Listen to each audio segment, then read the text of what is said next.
Ahora les pregunto a los hermanos que bajaron a las aguas, ¿están ustedes preparados para esta nueva vida? Sí. Gloria al Señor. ¿Está seguro, hermano?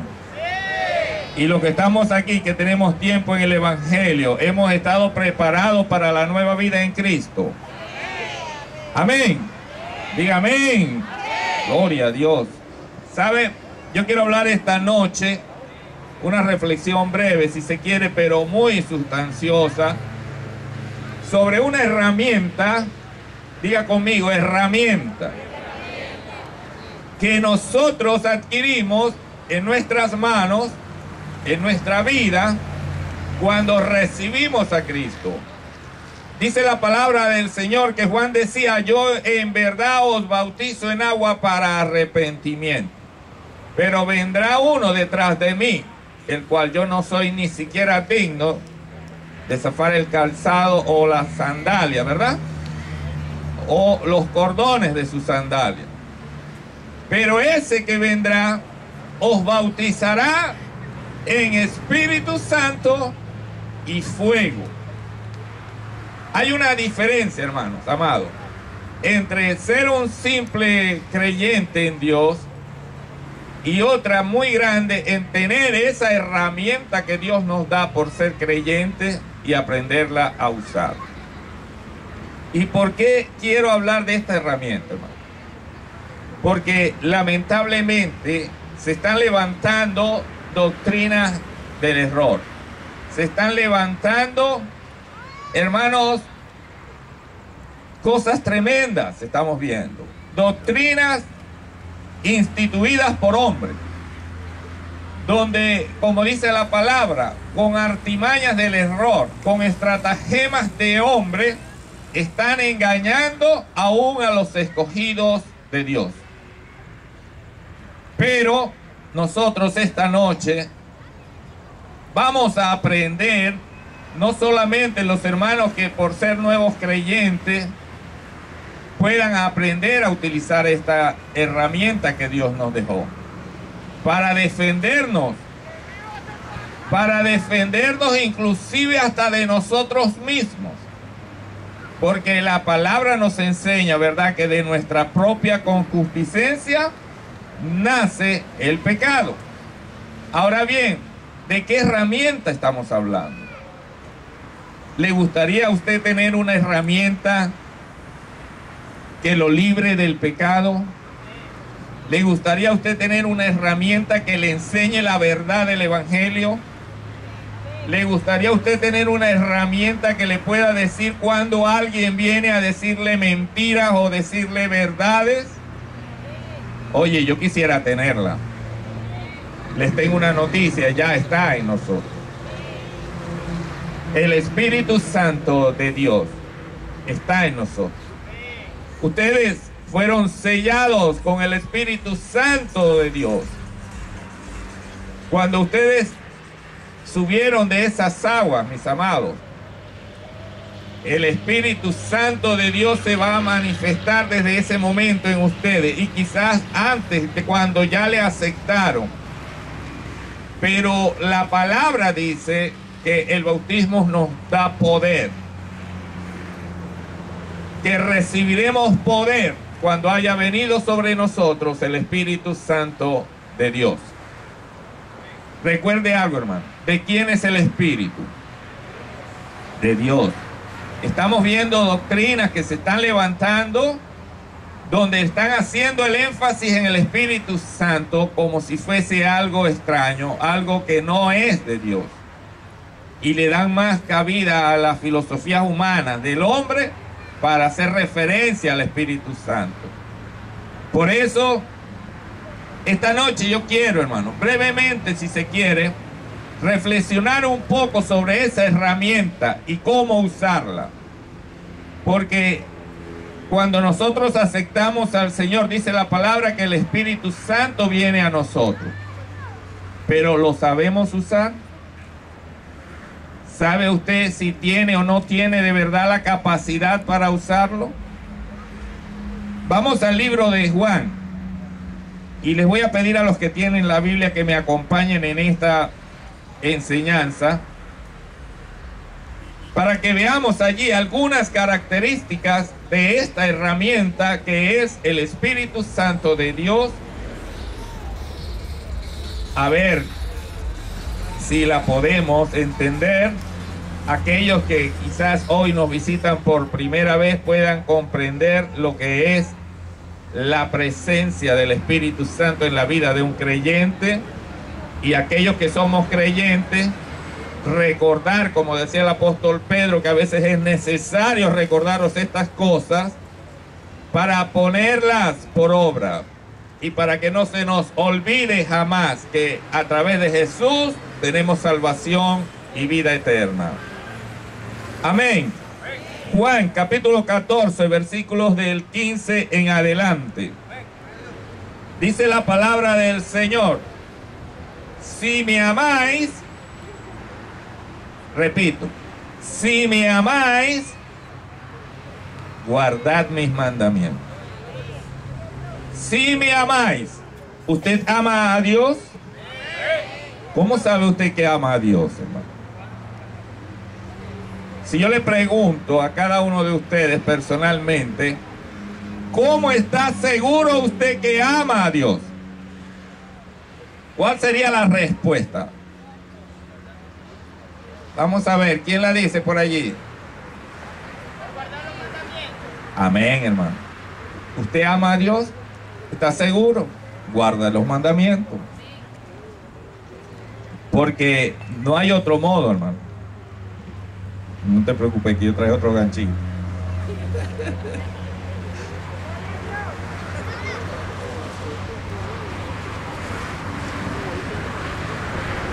Amén.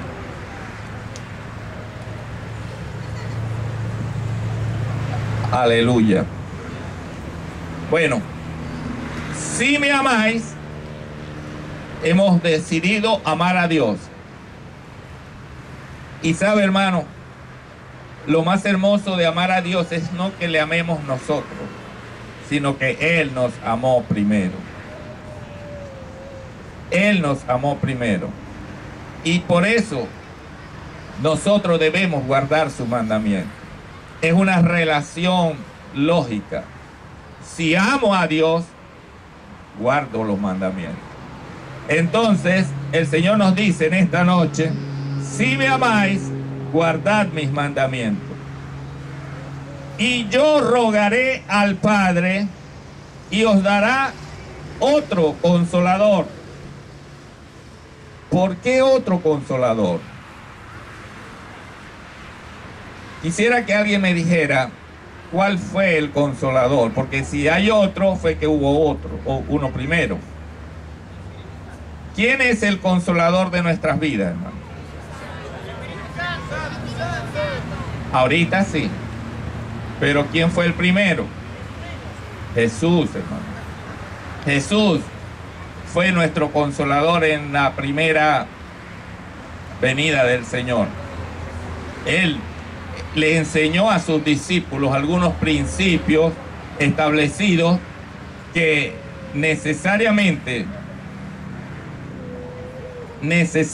escuche bien, tienen que ser tomados en cuenta para poder seguir avanzando en el crecimiento de nuestro Señor Jesucristo.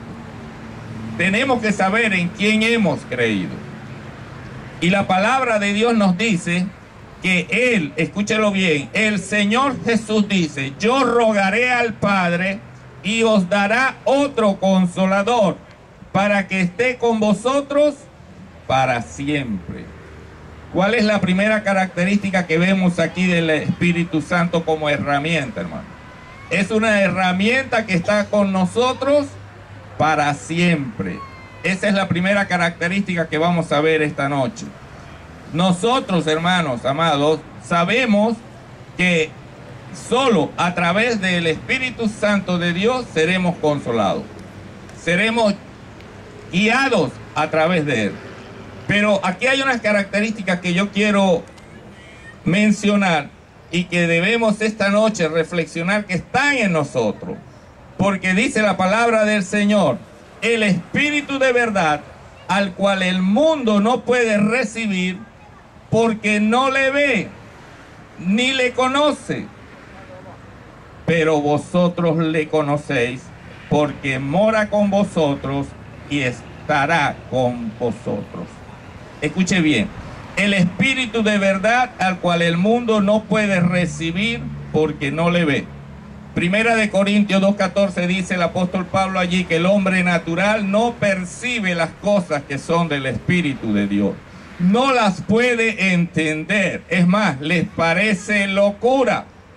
Por eso nos llaman locos. Porque no pueden entender, no pueden discernir las cosas espirituales. ¿Por qué será? Simplemente, hermano, porque se necesitan ser discernidas en el Espíritu. Necesitamos la herramienta para poder discernir las cosas espirituales. Y esa herramienta no es otra que el Espíritu Santo de Dios. Pero fíjese algo tremendo que dice aquí la palabra, hermano. El Espíritu de verdad, el que mora en vosotros y estará en vosotros. ¿Sabe algo? ¿El Espíritu de Dios mora en usted? ¿Qué piensa usted? Está en nosotros. Mora en nosotros, vive en nosotros. Pero ¿sabe qué es lamentable? Que hay personas creyentes que tienen el Espíritu Santo morando en ellos y parece que no está en ellos. Porque como que no es lo mismo morar en nosotros que estar en nosotros. ¿Sabe algo, hermano? La Biblia dice, no contristéis al Espíritu, no lo apaguéis. Porque aunque está en nosotros, aunque mora en nosotros, a veces parece que no está en nosotros. Se aleja. Porque el Espíritu Santo se contrita, hermano. El Espíritu Santo quiere de usted comunión. Pero cuando hacemos las cosas que no agradan al Señor, dice la palabra que el Espíritu se contrita y se aleja de nosotros. Se aleja, hermano. Él no puede habitar, Él no puede estar en un cuerpo, en un espíritu donde no se alabe y se glorifique a Dios. Para morar en nosotros, el Espíritu tiene que estar en nosotros. Nosotros a veces nos alejamos del Señor y el Espíritu se contrita y se apaga. Y sabe que es lamentable que podamos desecharlo, que podamos alejarnos del Señor. Y dice la Biblia que el postrer estado de aquellos que se alejan de Dios viene a ser como peor que el primero. Versículo 18 dice, no os dejaré huérfanos, vendré a vosotros todavía un poco y el mundo no me verá, pero vosotros me veréis, porque yo vivo, vosotros también viviréis. ¿Sabe, hermano? ¿Quién revela a Cristo en nuestra vida como vivo, hermano? El Espíritu Santo de Dios. La Biblia dice que el Espíritu vivifica. Vivifica, quiere decir da vida. Si nosotros tenemos el Espíritu Santo en nosotros, hermanos, ¿sabe algo? Ustedes comienzan a vivir una vida espiritual. Y esto para los nuevos creyentes. El Espíritu, hermano, a la verdad está dispuesto, pero la carne es débil. Y nosotros como nuevos hijos de Dios, como nuevas criaturas, como esa nueva vida que comienza en nosotros, tenemos que aprender a crecer.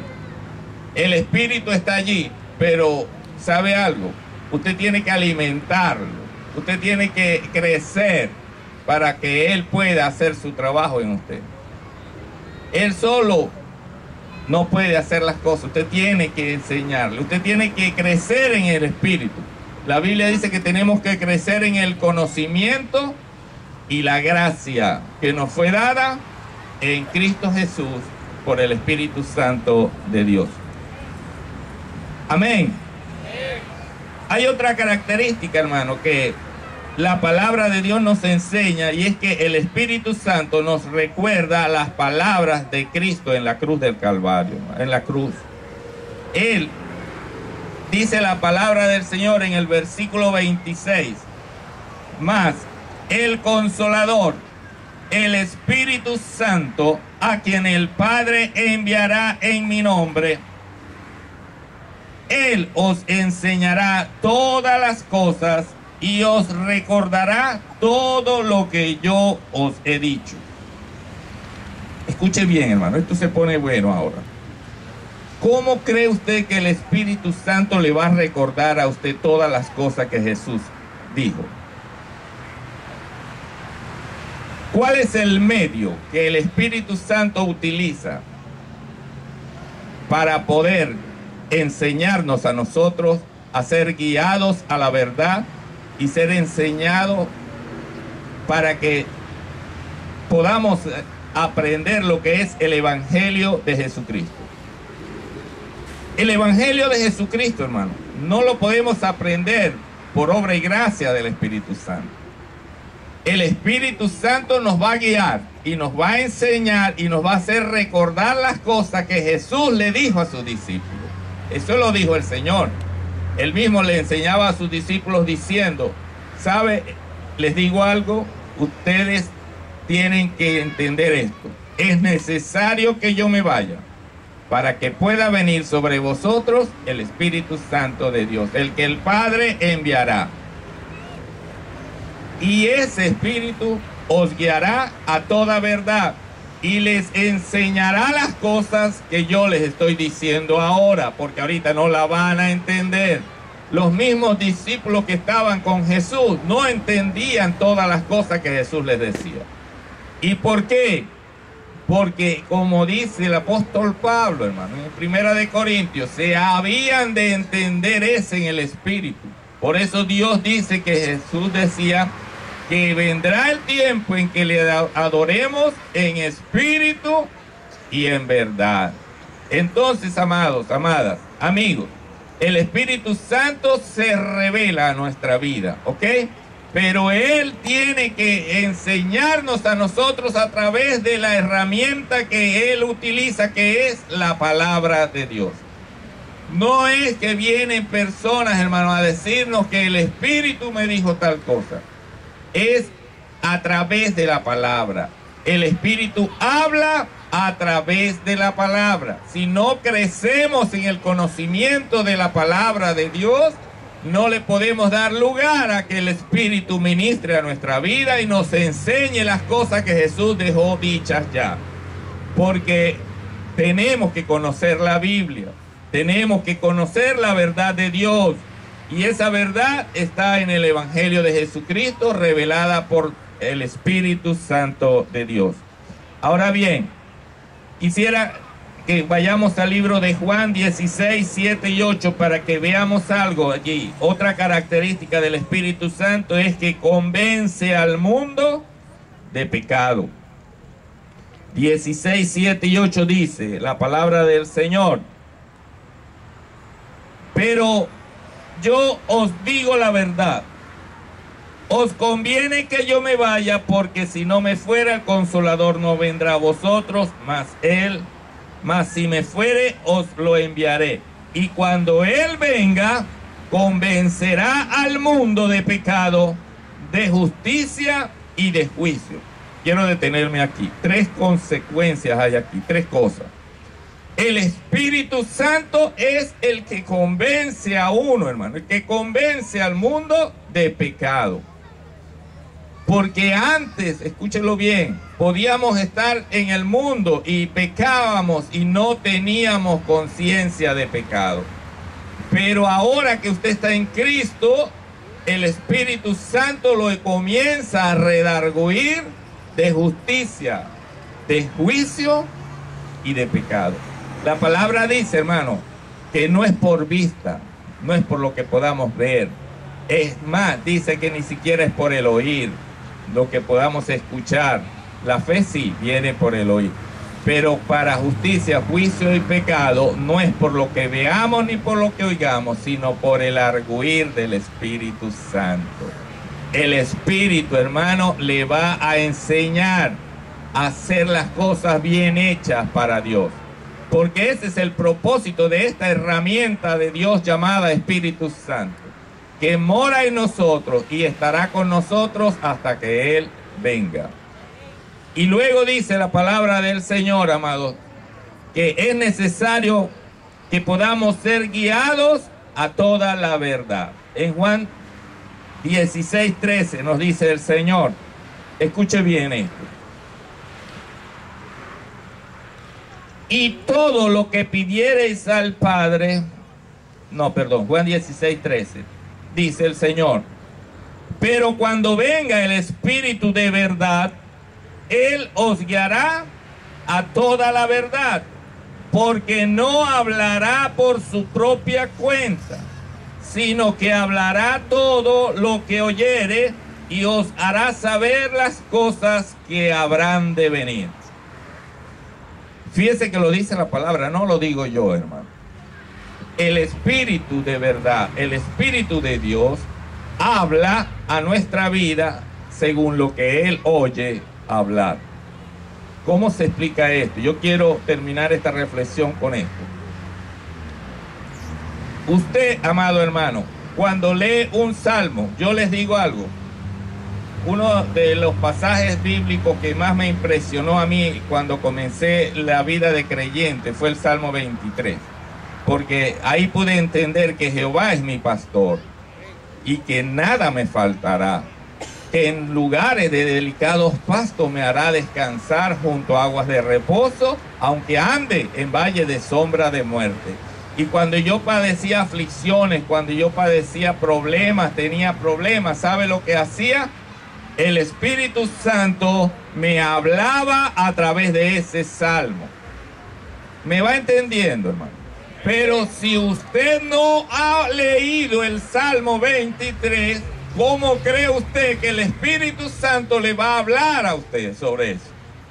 En la aflicción, cuando el profeta Isaías decía, no temas, no desmayes, yo soy Jehová tu Dios, que te sustentaré con la diestra de mi justicia. Te alimentaré. Josué 1:9 dice, esfuérzate y sé valiente, no temas ni desmayes. Todas esas palabras hermosas que están en la Biblia, hermano. Si yo no las leo, el Espíritu Santo jamás me las va a revelar. Porque yo tengo que alimentar el Espíritu. Tenemos que alimentar el Espíritu Santo, hermano. A los nuevos creyentes les digo, no pueden ustedes conformarse, hermano, con haber bajado a las aguas y creer que ya todo el trabajo está hecho. Apenas comienza, hermano. Apenas comienza una nueva vida en Cristo Jesús, donde tenemos que aprender a crecer, a gatear, a caminar y luego a hablar hasta que seamos perfeccionados para toda buena obra. Porque la palabra de Dios dice, hermano, que el que comenzó en nosotros la buena obra, la perfeccionará hasta el fin del mundo. Sin Cristo, sin el Espíritu de Dios que vivifica nuestra vida, hermano, no podremos aprender a vivir bajo la gracia. Quisiera terminar con esto, el último pasaje de la Biblia. Vamos a ver quién me lo dice de memoria por ahí, quién lo sabe. ¿Cómo termina la Biblia diciendo? ¿Cuál es el último pasaje de la Biblia, hermano? Les digo algo. Toda la Biblia, hermano, toda la palabra de Dios es útil para instruir, para enseñar, para redarguirnos. Toda la Biblia, toda la palabra de Dios es inspirada por Dios. Y sabe algo hermoso, ese libro precioso, todo desde el Génesis hasta el Apocalipsis, se concentra, se resume en un solo versículo, que es el último versículo de la Biblia.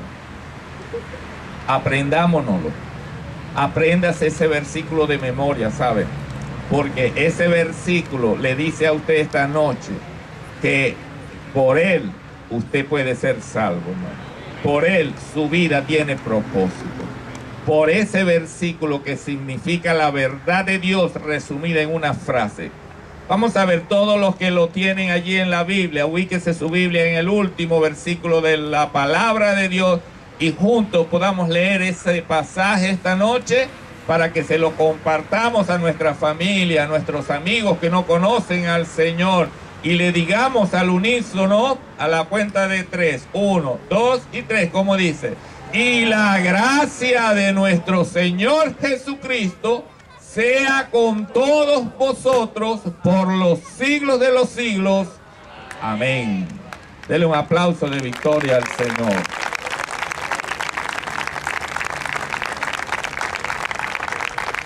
A los nuevos bautizados,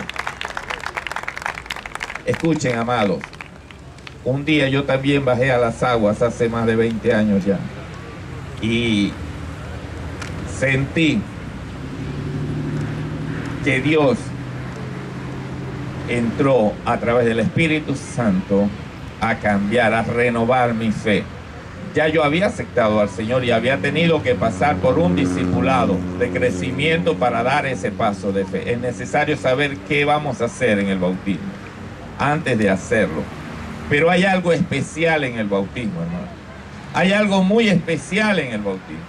Y es que cuando uno siente que bajó a esas aguas con un propósito de fe para mostrarle al mundo que morimos al mundo y nacemos para Cristo, de verdad les digo que comienza en nosotros a crecer y a crecer la gracia de nuestro Señor Jesucristo.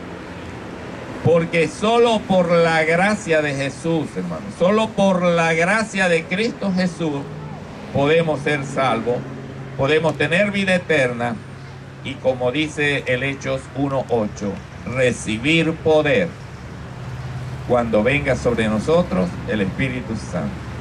Recibimos poder, hermano, y ese poder no lo malinterpretemos, ese poder no lo malgastemos, no lo utilicemos mal. Sabemos que tenemos poder, ¿sabe? Usted tiene poder, hermano. Poder para edificar y poder para destruir. Así que utilicemos bien la gracia que nos fue dada en Cristo Jesús, Señor nuestro, para que de ahora en adelante seamos nuevos creyentes o tengamos 30 y 40 años en el Evangelio, podamos decir: ya no vivo yo, vive Cristo en mí. Y a través de ese Evangelio de Jesucristo, hoy podemos decir que somos salvos y tenemos vida eterna. Amén. Que Dios les bendiga, hermano, y que nos sigamos gozando con esta gente que se está recién tomando ahora la Santa Cena, que es otro privilegio hermoso que tiene el creyente, hermano. Tomar la cena del hermano. Y yo no puedo defraudar a mi hermano Goyo, hermano. ¿Sabe? Es breve. Dice el hermano Goyo que había un hombre tan honrado, pero tan honrado. Yo no sé si sería honrado o perezoso, pero era tan honrado que encontró un trabajo y lo devolvió. Así que, hermano, no devuelva nunca el trabajo que Dios le dio. A trabajar en el Señor, hermano, porque en Él estaremos confiados. Amén. Que Dios le bendiga y escuche mañana Desayunando con el Rey de 7 a 8 y media de la mañana, de lunes a viernes, y conteste una pregunta y se puede ganar una Biblia, hermano. Así que a llamar.